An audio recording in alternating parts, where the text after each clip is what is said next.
ஆண்டவராக இயேசு கிறிஸ்துவின் வெளியேறப்பட்ட நாமத்தினாலே ஆண்டவரன் கொடுத்ததான ஏஜே பவர் மினிஸ்ட்ரியின் சார்பிலே அன்பின் நல்வாழ்த்துக்களை தெரிவித்துக் கொள்கிறோம்.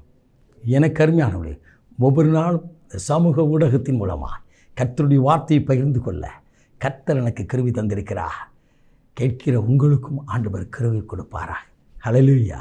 எனக்கு அருமையானவர்களே, இந்த ஆண்டுடைய வார்த்தையை ஏஜே பவர் மினிஸ்ட்ரி மூலமாய் வருகிற இணையதளத்தின் மூலமாய் வருகிற வார்த்தைகள் உங்கள் நண்பர்களுக்கும் உறவுகளுக்கும் உறவினருக்கும் சொல்லுங்கள்.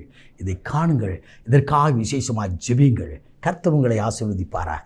ஹல்லேலூயா, ஹல்லேலூயா. கர்த்தர் கொடுத்த வார்த்தை இன்றைக்கு நாம் தியானிக்கப் போகிறோம். நீதிமொழிகளின் புத்தகம் 3ஆம் அதிகாரம் 23வது இறை வார்த்தை.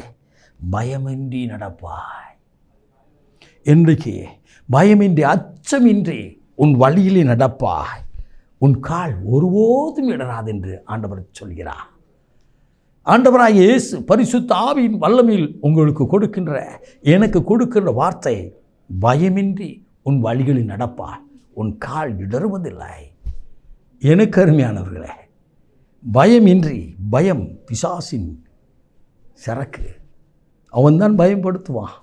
நீங்கள் டிஸ்கவரி சேனல்லாம் பார்த்தீங்கன்னா, இந்த சிங்கமானது, புலியானது மான்களை வேட்டையாடும் பொழுது, தன் இரைகளை வேட்டையாடும் பொழுது ஒரு சத்தம் கொடுக்கும். அந்த கூட்டத்துமே பயந்து ஓடும். அதை டார்கெட் பண்ணி கரெக்டாக போய் பிடிச்சிருது. இப்படித்தான் பிசாசு என்ன செய்கிறான்னா, நமக்கு ஏதோ ஒரு வகையிலே பயத்தை கொண்டு வருகிறார். என் வேதம் அழகாய் சொல்கிறது, பயப்படாதே பயப்படாதே பயப்படாதே என்று சொல்லி வேதத்தில் 365 முறை வருகிறதாக வேத பண்டிதர்கள் சொல்கிறார்கள். எனக்கு அருமையானவர், தேவதூதன் இறங்கி வந்து அன்னை மரியாள் இடத்துல, தானியல் இடத்துல, செகரியாவிடத்தில் அவர் கடந்து வந்த போதெல்லாம் பயப்படாதே என்று சொல்லி சொன்னார். எனக்கு அருமையானவர்களே, உன் வழியில் நடப்பாய், பயமின்றி உன் வழியில். அப்போ ஒரு தைரியத்தோடு நடக்கக்கூடிய ஒரு கிருபையை கர்த்தர் இன்றைக்கு கொடுக்கிறார். இதை கேட்டுக்கொண்டிருக்கும் எனக்கு அருமையான சகோதரனை சகோதரியே, என் அன்பான தாயை தகப்பன, பிரியமான தம்பி தங்கையே, கர்த்தருடைய ஆவியான உங்களோடு கூட பேசுகிறார். உங்களுக்கு ஒரு தைரியத்தை கொடுத்து உங்கள் வழிகளை நடக்க பண்ணுகிறார். உங்கள் அடிகள் பிசகுவதில்லை.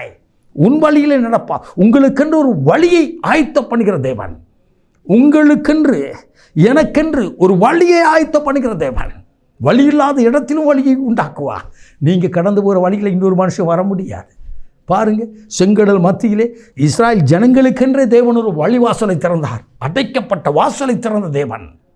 அது வழியாக மோசே தன் ஜனங்களை அழைத்து கடந்து போன போது, இந்த வழியிலே நானும் வருவேன், அவர்களை பிடிப்பேன், அழிப்பேன் என்று சொல்லி பார்வோன் கடந்து வந்தார். நடந்தது என்ன?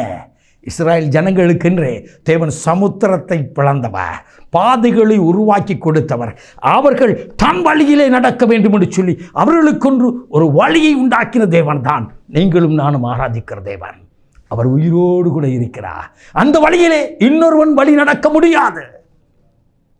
அது உடன் பிறந்தவர்களாக இருக்கலாம், உங்கள் நண்பர்களாக இருக்கலாம், உங்கள் உறவுகளாக இருக்கலாம். நீங்கள் கடந்து போகிற வழி உங்களுக்கென்று தனித்தன்மையாக, பெர்சனலாக தேவன் உருவாக்கி கொடுக்கிற வழி.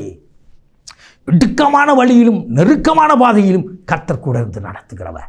ஹல்லேலூயா, ஹல்லேலூயா. எனக்கு அருமையானவரே, எனக்கு தெரிந்த ஒரு குடும்பம், மிகவும் பக்தியுள்ள குடும்பம். ஒவ்வொரு வாரமும் ஆண்டவருடைய சமூகத்தில் இந்த குணமளிக்கும் வாச ஜெபமானது தூத்துக்குடி லைன்ஸ்டோன் பகுதியில் அன்னை புனித சகாய அன்னையின் ஆலயத்திலே ஒவ்வொரு வெள்ளிக்கிழமையும் காலை 10 மணி முதல் 2 மணி வரை நடைபெறும். அந்த ஜெபத்திற்கு அந்த குடும்பம் வருவார்கள். பாரத்தோடு ஜெபித்தார்கள். அவர்களுக்கென்று கர்த்தர் ஒரு வழியை உருவாக்கி கொடுத்தார். அவர்களுக்கென்று உருவாக்கி அவர்கள் கையின் பியாசங்களை ஆசீர்வதிக்கும்படியாய் அவர்கள் தன்னுடைய மகனுக்கென்று ஒரு வழியை உருவாக்கி கொடுத்தார். அற்புதமாய் வெளிநாடுக்கு கடந்து போனார். இன்றைக்கு அந்த குடும்பம் மிகவும் ஆசீர்வாதமான குடும்பமாக இருக்கிறது. அவர்கள் அடிபிசகாதபடி, இடராதபடி கர்த்தர் பாதுகாத்து வழி நடத்தினார். அந்த ஆண்டவர் உயிரோடு கூட இருக்கிறார். நாம் ஜெபிப்போமா? மகா பரிசுத்தமுள்ள தகப்பனே, இந்த அற்புதமான வேலைக்காய் ஸ்தோத்திரிக்கிறோமப்பா. இந்த நாளிலும் உடைய வார்த்தையை கேட்ட ஒவ்வொரு இருதயத்திலும் இருக்கிற பயங்களெல்லாம் நீக்கி ஆண்டவரே, அவர்களுக்கென்று ஒரு வழியை உருவாக்கி கொடுத்த தேவன், அவள் கால்கள் பிசக்காதபடி, அடிகள் சறுக்காதபடி தேவதூர்கள் தாங்கி நடத்தும்படியா நீ தகப்பனை நடத்தி வருகிற தயவுக்காய் நன்றி. தகப்பனே, அப்பா, அவர்கள் உன் வழியிலே நடப்பாய்ன்னு சொன்ன அவர்களுக்கென்று ஒரு வழியை உருவாக்கி இருக்கிறேன். அந்த வழியிலே கரம் பிடித்து நடத்த அர்ப்பணிக்கிறோம்.